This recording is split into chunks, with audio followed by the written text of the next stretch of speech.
YCP పాలన అవినీతి brand అని మంత్రి వాసంశెట్టి సుభాష్ విమర్శించారు. కోనసీమ జిల్లా రామచంద్రాపురంలోని మంత్రి క్యాంప్ కార్యాలయంలో ఆయన మీడియాతో మాట్లాడారు.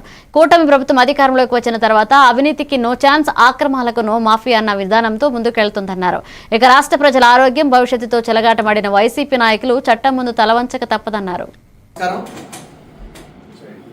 జోగి రమేష్ జైలుకు బయటకు వస్తూ కొన్ని హాస్యాస్పదమైన వ్యాఖ్యలు చేయడం జరిగింది.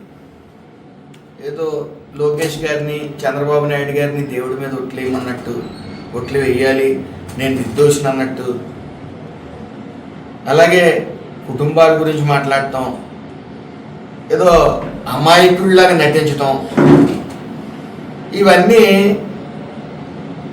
ఉన్నారు. అదే ఫాలో అవుతా ఉన్నారు ఈ రోజున. ఆ రోజు రెడ్ బుక్ అంటేనేమో ఎగతాళి చేశారు. ఈరోజు మీరు చేసిన పాపాలకు లోపలికి వెళ్తున్నా సరే రెడ్ బుక్ కాలంలోకి వచ్చేస్తా ఉంది మీకు.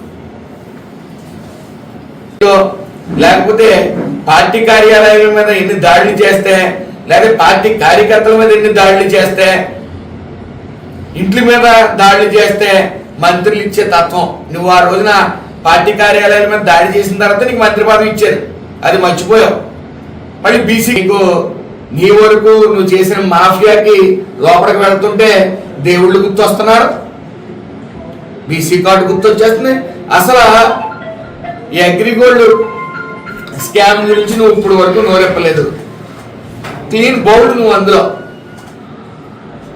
పక్కా ఆధారాలతో పాటు లోపల పంపించడం జరిగింది మీ అబ్బాయిని. అగ్రిగోల్డ్ స్కామ్ మీద నువ్వు మాట్లాడవు, అదో స్కామ్.